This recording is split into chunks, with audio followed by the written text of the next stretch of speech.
روزہ صرف یہ نہیں ہے کہ صبح سے لے کر شام تک خود کو کھانے پینے سے اور خواہشات نفسانیہ سے ہی بچایا جائے، بلکہ روزہ اس چیز کا نام ہے کہ جو حکم اللہ رب العزت نے ہمیں عطا فرمائے ہیں، یعنی جن چیزوں سے ہمیں منع کیا ہے ان پر ہم اپنا ایک سٹانس وہی رکھیں جو شریعت کا ہے، یعنی جس سے منع کیا ہے اس سے بالکل دور ہٹ جائیں، اور جو کرنے کا حکم دیا ہے اس کو کریں۔ آج کل 5 بجے صبح یہاں سحر کا وقت ختم ہوتا ہے، یعنی 5 بجے سے لے کر شام 6 بجے تک، کوئی 2-4 منٹ اوپر ہیں غالباً، یہ جو 12-13 گھنٹے ہیں یا 14 گھنٹے کا روزہ ہے، تو یہ ہم کس کے لیے بھوکے رہتے ہیں؟ ظاہر ہے اللہ کی رضا کے لیے۔ تو جس رب کی رضا کے لیے وہ تمام چیزیں جو اسی نے ہم پر حلال کی ہیں انہیں چھوڑ دیتے ہیں، تو جس نے یہ حلال کردہ چیزیں صبح سے شام تک منع کیں اور ہم منع ہو گئے، تو جس نے وہ چیزیں جو ہم پر ہمیشہ کے لیے حرام کر رکھی ہیں،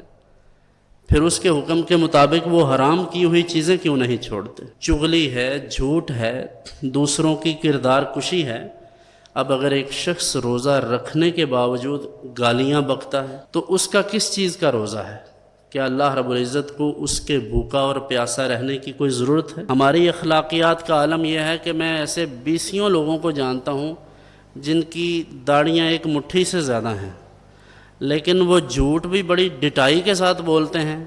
اور ان کی دکان پہ آپ سودا لینے چلے جائیں تو وہ اچھا خاصا آپ کو ٹیکا لگاتے ہیں۔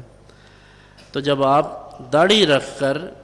دینی لباس پہن کر، دینی حلیہ بنا کر لوگوں کو فریب دیں گے تو لوگ دین کے قریب آئیں گے یا دین سے دور ہوں گے؟ غیر مسلم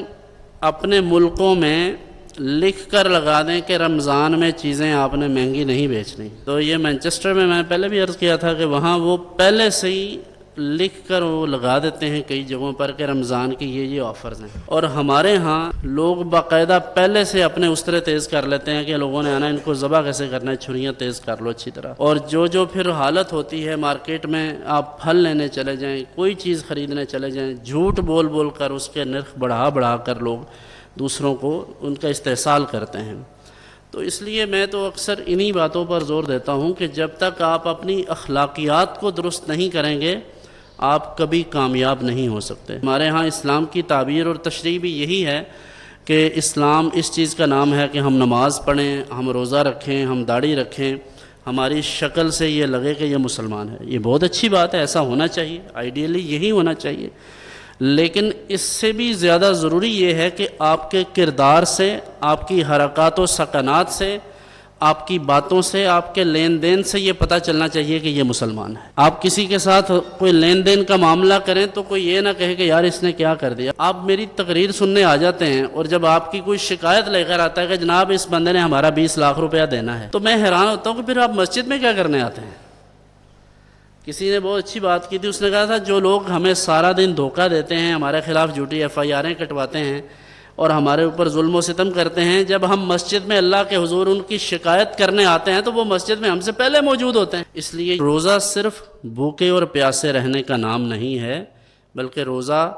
ہر اس چیز سے رک جانے کا نام ہے جہاں سے اللہ نے ہمیں منع کیا ہے، اور ہر اس چیز کی طرف متوجہ ہونے کا نام ہے جہاں اللہ اور اس کے رسول مکرم صلی اللہ علیہ وآلہ وسلم نے ہمیں انوالو ہونے کا حکم دیا ہے۔